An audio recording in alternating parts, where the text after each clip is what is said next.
The world that we live in right now is currently being shaped by young minds. We're talking about young entrepreneurs, business people, social activists, and the like. And there are many people that believe in the idea of a future run by the youth, like organizations like One Young World that promote that idea that young people should take it and just move forward, form their own ideas about how to sort out the problems that the world have. Now, I recently got the chance to sit down to breakfast with a very successful man who decided at a young age that he would brave it out in the world of business. A very big risk that he took, but the results and the rewards were well worth it, as he's now one of South Africa's most successful businessmen. Meet Justin Stanford.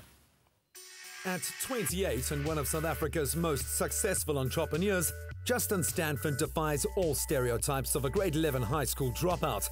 After some unsuccessful business attempts, Justin redeveloped a genius piece of antivirus software that propelled him to where he is today, sitting atop a multi-million rand IT empire spanning 5 companies.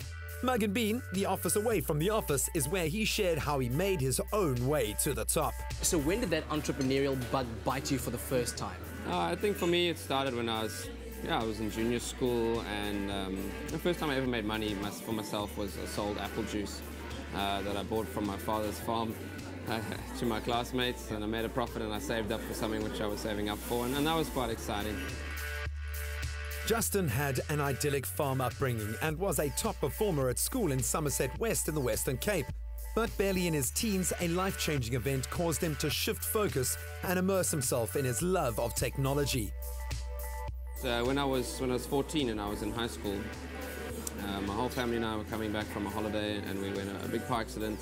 My mother and my sister didn't make it, didn't survive, and it was just me and my dad and my brother left. And for me, that was quite a sort of an earth-shattering moment in time, and it was a total paradigm shift. Because that, to me, was the kind of thing that happened in movies. It was such a shock. So it just completely tore up the rule book for me. And I kind of realized that really anything can happen, anything goes, nothing is safe. Everything that you think is certain and solid and concrete in your world can change in an instant. And maybe I should just be thinking more radical, and ultimately I decided that I'd like to start my own business. His 40 Innovations Group headquarters are a far cry from the rented garage he first called an office, but a testament to his vision and determination in the face of adversity. I mean, I love what I do because I get to create new things all the time, and we get to smash through boundaries and to shatter paradigms all the time. And I work with startup companies today, and I get to work with bright, enthusiastic young minds that are inquiring, that are like me, you know, the way that I was when I was 18. And how can you not love that? You know, you get to be a part of I mean, creating new things is intrinsic to me and what I like doing. And I just, you know, every single day of my life is different. I'm often asked, what is a typical day in your life like? There is no typical day. I never know what's going to come. Being a successful businessman, there are the obvious financial rewards that come with it, but what have been some of the other rewards that have made this whole journey worth it for you?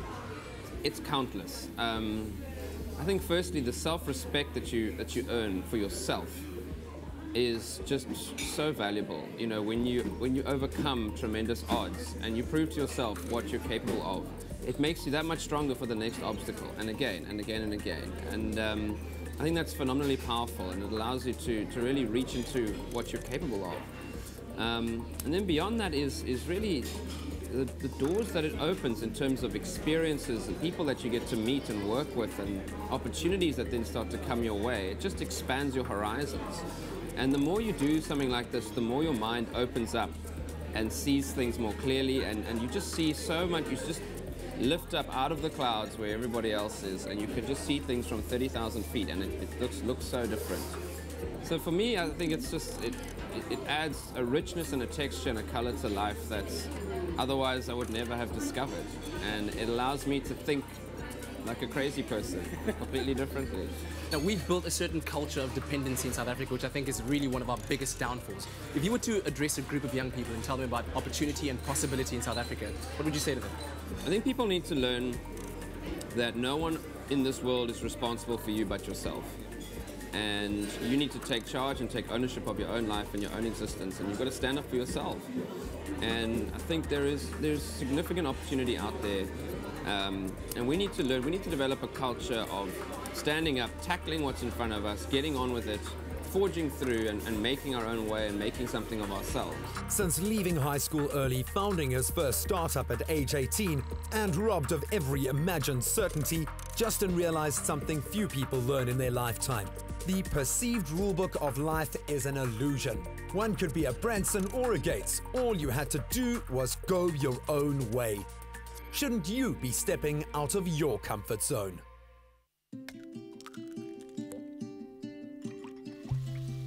True generosity is breakfast that's served all day and made with fresh ingredients.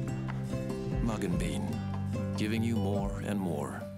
Man, what an inspiring guy. Justin Stanford. Was great to have a conversation with him to find out his thought process and exactly what are his secrets to get to the top. And that's what we'll be doing for the next couple of weeks. We'll be going to have breakfast with some of South Africa's youngest and most successful businessmen, having breakfast with them, enjoying a cup of coffee at Mugg and Bean, and to find out what their secrets are to the top. Now we're going to go over to the kitchen, and I wonder if, I don't know, can we make muffins this size? Ewan, can you make a muffin this size in the kitchen?